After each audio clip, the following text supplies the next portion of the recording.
Once upon a time, the 2024 NFL receiving class was viewed as one of the best classes in the past 10 years, if not the best receiving class of the century. There was talent everywhere in this draft. It had guys like Marvin Harrison Jr., Malik Nabers, Odunze, Brian Thomas Jr., Ladd McConkey, and the list goes on. And in their rookie season, a lot of guys more than lived up to the hype. Brian Thomas Jr. had over 1,200 yards and 10 touchdowns, Malik Nabers had over 1,200 yards and 7 touchdowns, Ladd McConkey had over 1,100 yards and 7 touchdowns too, yet here we are 2 years in and no player from this draft class has 2,000 career receiving yards. So what exactly happened to this class? What happened to all of these can't-miss prospects who largely have not reached the lofty expectations they had just 2 years ago? Well, in today's video we're going to break everything down and discuss why the 2024 NFL receiving class has largely been underwhelming. And before we start, if you could like the video, a football will appear when you do and would also be very much appreciated. And with that preface out of the way, let's begin.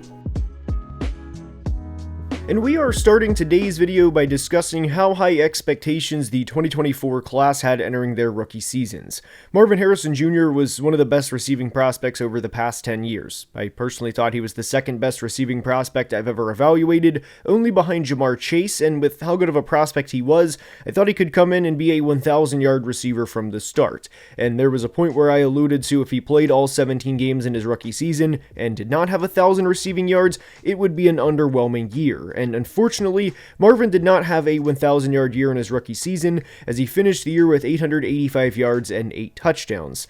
Now, pertaining to Marvin Harrison's rookie year, there's two sides of the coin. There's a side that says because of how good he was as a prospect and because of how hyped he was, that was a disappointing rookie year. But there's the other side of the coin where you can say, well, 885 yards and 8 touchdowns is still a good building block for a 22-year-old, and that in some ways, with the success that guys have had in their rookie years like Justin Jefferson, Jamar Chase, and Puka Nacua over the past couple of years, that we as fans at times expect far too much from young players.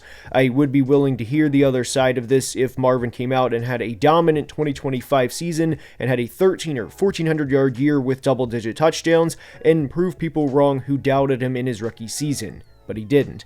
And I know he got hurt in 2025 multiple times as he suffered a concussion in week 6, underwent an appendectomy in November, suffered a heel injury, and then suffered a separate foot injury in week 17, but he was a very, very underwhelming player in 2025. PFF credited him with 5 drops in 2025 compared to just 1 in 2024, and there was conversation about whether or not he had the yips in his second year, and those conversations have merit to them.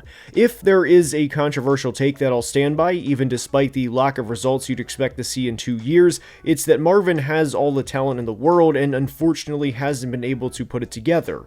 One of the most frustrating parts from his 2025 season was unfortunately on primetime TV for everyone to see, as he had a stinker of a game for most of the night. He had a play against Seattle bobble in and out of his arms that resulted in an interception, and another target where he just stopped running result in another interception. But even within this game, there was still some promise as he had a really nice touchdown on Devin Witherspoon in the fourth quarter to bring the game within a touchdown. He had a foot-fire release off the line of scrimmage, then went inside to eventually go back outside and make a contested catch over one of the best corners in the league. He also had another catch on Witherspoon later in the game with less than 2 minutes to play to put the Cardinals in position to tie the game at 20. Harrison Jr. through 2 years has 1,493 receiving yards and 12 touchdowns in 29 games and is averaging just 51.5 yards per game. He will be just 24 years old at the start of the 2026 season, and with a new head coach and presumably new quarterback next year, I am eager to see how he plays in year 3. I have been underwhelmed with the overall play of Marvin Harrison Jr. through the first 2 years of his career, but the flashes we see from him are at times very high, and I still think there's something there, meaning I don't think it would be wise to completely give up on him and call him a draft bust and act like there's no tomorrow. He has been disappointing relative to the pre-draft hype, and there is zero doubt about that, but I personally will enter the 2026 season thinking that he is a buy low candidate. But if you would have said 2 years ago that Marvin Harrison Jr. would have 103 receptions for 1,493 receiving yards and 12 touchdowns, I probably would have said, man, what an all-time rookie season. But unfortunately, that's his numbers through 2 years. That's just how high the hype was. And unfortunately, he has been a disappointing player overall through the first 2 seasons of his NFL career. And before we continue, today's video is sponsored by PrizePicks. We went 2 of 3 on plays in the divisional round, and we are looking to turn that around to go 3 of 3 in conference championship weekend, and it is brought to you by the season-long partner of the channel, PrizePicks. And with the conference championship play, we are riding with a couple of big dogs, as there's a reason the teams have got this far to begin with. Stefon Diggs more than 45.5 receiving yards is the first play. I think it's pretty straightforward. Diggs is a double-digit year veteran. Drake May's in his first AFC championship game. I think he'll lean on Stefon Diggs to help this team advance to the big game. Puka Nacua more than 5.5 rushing yards is the next play. I think there's going to have to be a trick play or two up the Rams' sleeves in order to win this game, and McVay has also liked bringing in Puka Nacua in the rushing game on jet sweeps throughout the year, so we like Puka Nacua more than 5.5 rushing yards. The next play is as straightforward as it sounds. Sam Darnold more than half a passing yard. If Darnold throws for a single passing yard, this play will cash with the conference championship special, that is Sam Darnold to throw for more than half a passing yard. And when you make your first $5 deposit on PrizePicks using code GFB, PrizePicks will give you $50 in bonus lineups instantly. Always play responsibly, and when you make your first $5 deposit on PrizePicks using code GFB, they will give you $50 in bonus lineups instantly. And a big thank you to PrizePicks for sponsoring today's video. Malik Nabers of the New York Giants is up, and the reason we discuss him in today's video is because of how productive he's been so far and because he was the 6th overall pick in the 2024 draft. He is not in today's video because he has been a disappointing player. He kind of has to be included because, again, how productive he has been when he's played, and also because of how high he was selected. He cannot be ignored in the making of this video and conveniently leave him out. Now, positively, what I will say for Giants fans is if he stays healthy in 2026, the sky is the limit for him. Like we mentioned in the intro, Nabers had 1,200 yards and 7 touchdowns in his rookie season with what I would say was not great quarterback play, and the biggest thing that I hope for Giants fans in 2026, aside from winning more games and not starting out the season with a 2-7 record for the 4th straight year, is that we get 17 games of Jackson Dart, Cam Scatterbo, and Malik Nabers, and Andrew Thomas. If those 4 combined play 68 games next year, that would be incredible, and that would be just very fun to see for Giants fans to actually enjoy more than a game here or a game there throughout a 17-game season. So he is not in today's video because of how disappointing he's been. Obviously, it's the opposite. He's been a great player through the first 19 games of his career. And a little fun fact about Malik Nabers, if he were eligible for all-time career receiving yardage per game, because technically he's not, only 19 games in, I don't know what the actual sample size would be for him to be on the all-time list, but if he were based on 77.6 career receiving yards per game, he would be 10th behind CeeDee Lamb, who is 9th, and Torrey Holt, who is 11th, so that's really good company for him to be in. And with the flashes that we saw from Jackson Dart in 2025, I don't think it's an exaggeration to say the sky is the limit for Malik Nabers, and if he can stay healthy for 17 games in 2026, then what we saw in his rookie year would only be scraping the potential that he has. And again, if he plays all 17 games, I really wouldn't put it past him to have a 1,400 or 1,500 yard season along with double-digit touchdowns. Obviously, he is not in today's video because he's been a disappointing player, because he hasn't, but he was also the 6th overall pick and cannot be ignored, so I did want to include Malik Nabers for all the right reasons, and also point out that the future, in theory, should be the best to come for Malik Nabers and the New York Giants. Brian Thomas Jr. of the Jags is up, and in 2024, BTJ had over 1,200 yards and 10 touchdowns, and whenever you have that type of production as a 22-year-old rookie, and you have the physical gifts that BTJ does, 6'3", 4.35 40, the projection is going to be high entering 2025 and the future, and the ceiling is as high as you want it to be because of what he produced in year 1. And the one thing that I pointed out in the 2025 Jags team preview with Brian Thomas Jr. was a lot of his production came with Mac Jones as the starting quarterback in the final 4 or 5 games of his rookie season. Not all of it, of course, but a lot of it. And that was one of the concerns I had heading into 2025 with BTJ, was him and Trevor getting on the same page, because for a lot of 2024, I would say off the top of my head, really outside of the one Colts game where he had the big 80-plus yard touchdown, the connection wasn't as strong with Brian and Trevor as it was with Brian and Mac Jones, and that was one thing to note heading into into 2025. I also think some of this falls on coaching in 2025 because I think he was used in a little bit of a different role in his second season versus his first season, and there is a difference between being a wide receiver one like a Justin Jefferson, Jamar Chase, Puka Nacua, JSN, a couple of other receivers, and being a wide receiver one by default. And another example would be Khalil Shakir on the Buffalo Bills. Obviously, he's not on the same level as the four receivers that we mentioned, right? So within this, I do think that BTJ in some ways should be not in a reserved route tree where you can only run a couple of routes, but obviously there are different routes that Brian can run better than other routes, and I don't think he is a true wide receiver one in the sense of, hey, he can run any route like a Jamar Chase or like a Justin Jefferson, and I thought the Jags coaching staff at times in 2025 asked him to do a little too much, and then you also have to factor in that this is not Madden out here where it's not just, hey, you have 97 speed and you have 94 catch and whatever the ratings are, right? There is a mental part to this, and the reason that I bring all of this up is I don't know how much BTJ was pressing in 2025 compared to 2024 and how much pressure he was putting on himself internally, and the fact that he also dropped a lot more passes per target in 2025 compared to his rookie season, and he had a really down year in his second season compared to his rookie year. If you would have said that he would not finish with more than 2,000 career receiving yards after a 1,282-yard rookie season, I mean, assuming he didn't have a major injury earlier in the year, of course, and that he played 14 games in 2025, I would have said there's absolutely no way, because surely there's a 150-yard or a 125-yard performance in there somewhere, and that would already make up a lot of the 718 yards that he would need in 2025, and unfortunately, BTJ had a really down year in the second season of his career, and one thing that I will also add is I think it's a bit ridiculous whenever the BTJ trade rumors were brought up in the middle of 2025, because why would you trade that type of player who has produced at the level that he has at a low point? That really wouldn't make any sense to me. So whenever the BTJ rumors were brought up, even despite him having a down season this year, that was one I was more annoyed with the media than anything, mainly because it didn't make any sense for the Jags to trade a valuable asset at the lowest point. There is no part of that would have been a good outcome for the Jags, because nobody would have offered anything close in October or early November compared to what they would have offered in May after Brian's rookie season, in which, again, he had 1,282 yards and 10 touchdowns. So that whole thing was annoying to me. I love BTJ. He is one of my favorite players in the league, and I will say positively that I do think he gets back on track in 2026. I will stand by that all offseason. I think there is far too much physical talent for him to not at least be close to 1,000 yards in 2026, and Trevor had a great year with Liam Cohen in his first season, and I would find it very hard to believe the Jags have continued success that does not involve Brian Thomas Jr.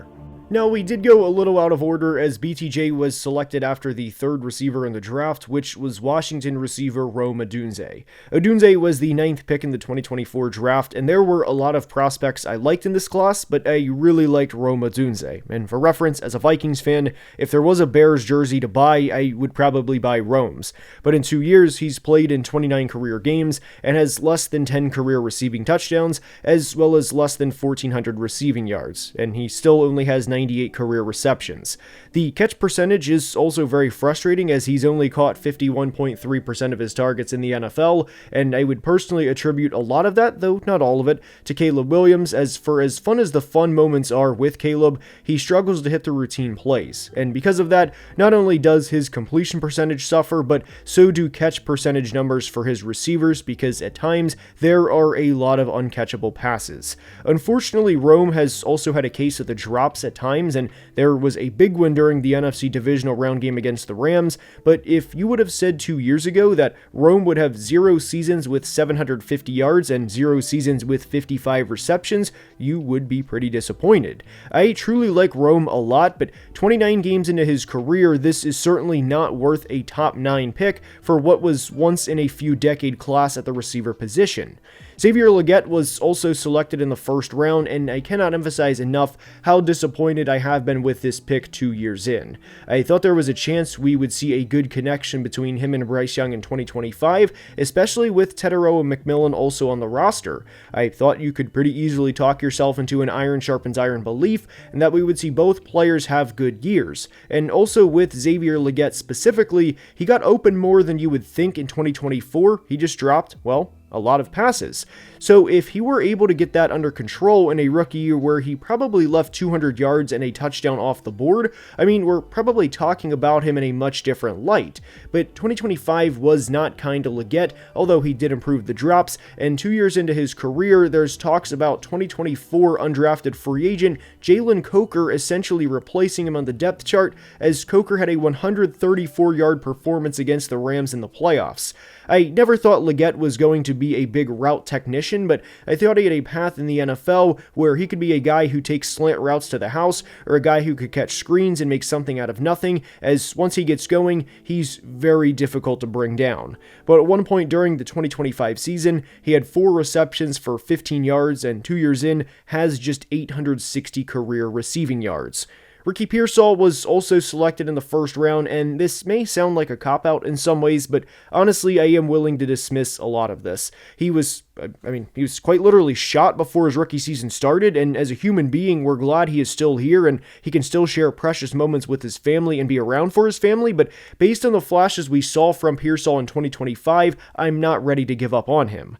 The Brandon Ayuk situation obviously didn't help Ricky, because Ricky was not supposed to be a true alpha number 1 wide receiver. Also, with George Kittle and CMC in the same offense, his numbers were always going to be limited to a degree, and I think there is a lot of context needed around the Pearsall selection, and that would mean both on and off the field here. I didn't want to make this video and not include Ricky Pearsall, but I don't think it's exactly fair to him to say he's been a disappointing player given everything that has happened over the last 2 years, respectfully.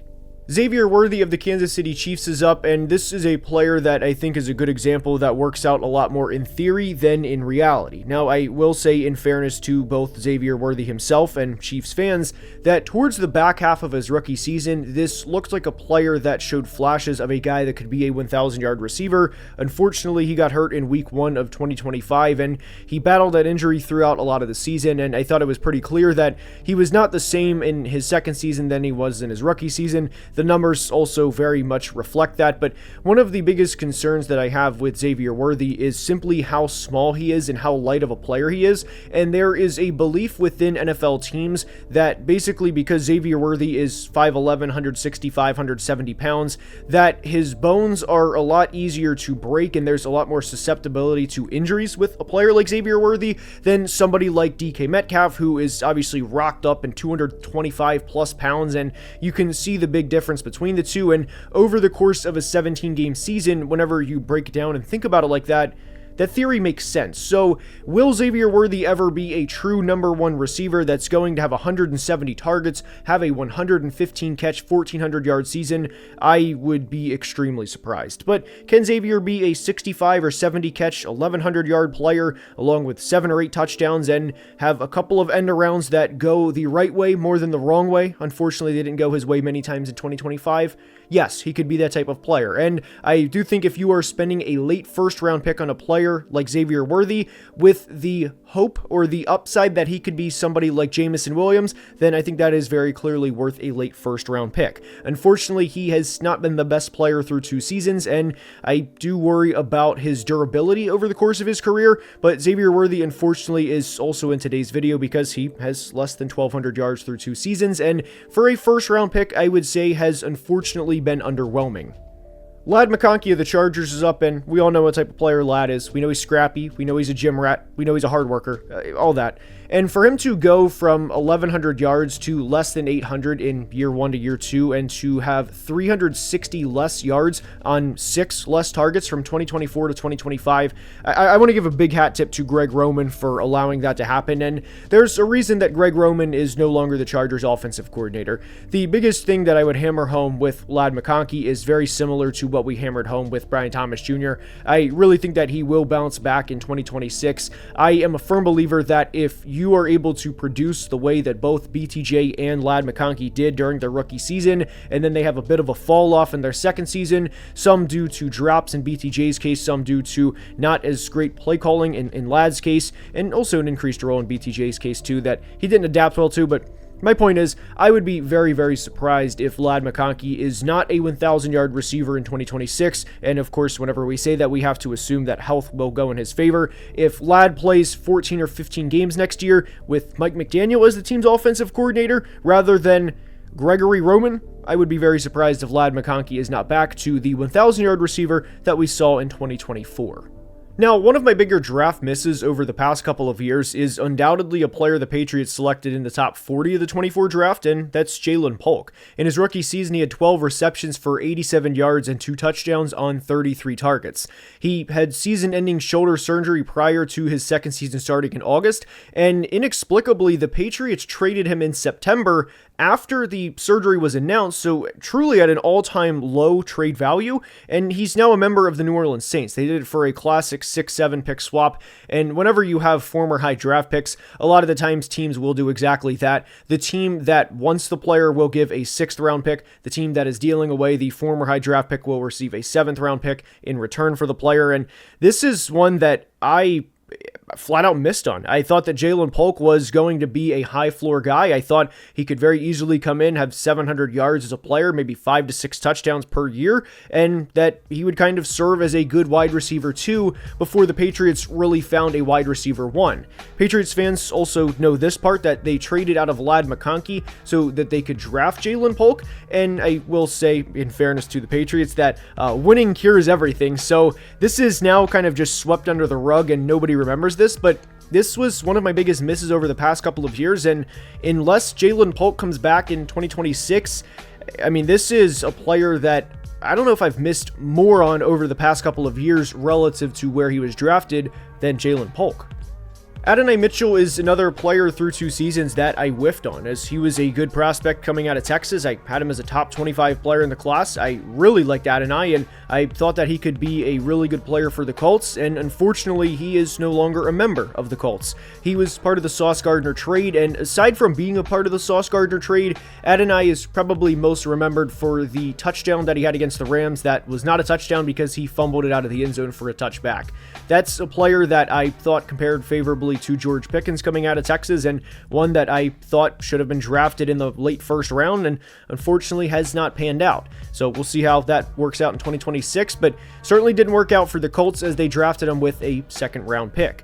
Roman Wilson of the Steelers was another player that, I will say in fairness to Roman, that expectations are incredibly high for players that are drafted by the Steelers at the receiver position inside the top 100 because of all the receivers they've had over the years. Hines Ward, Juju, AB, and everybody. Emmanuel Sanders, there's a couple of more that I definitely forgot, but they've had everybody over the past, 15 years, Santonio Holmes, that it was kind of assumed that Roman Wilson would be an 800-yard or eventually a 1,000-yard guy, and at the end of his second season, Marquez Valdes-Scantling and Adam Thielen at 35 years old were both getting snaps over him, which is obviously unfortunate because he was drafted in the 3rd round by the Steelers.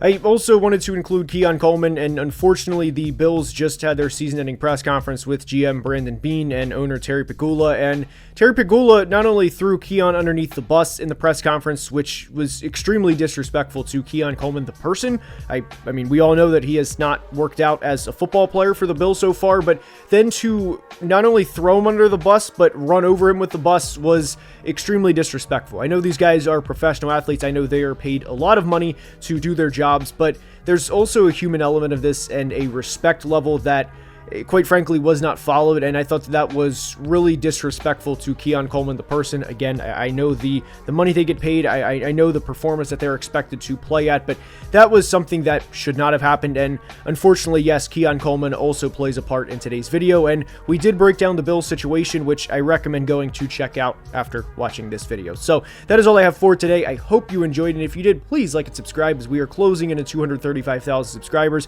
and I cannot thank you enough for the support. Thank you to Prize Picks for sponsoring today's video. I understand if that ad is not for you, but if it is, always play responsibly. And until next time, please be safe and have a great day. Love you guys.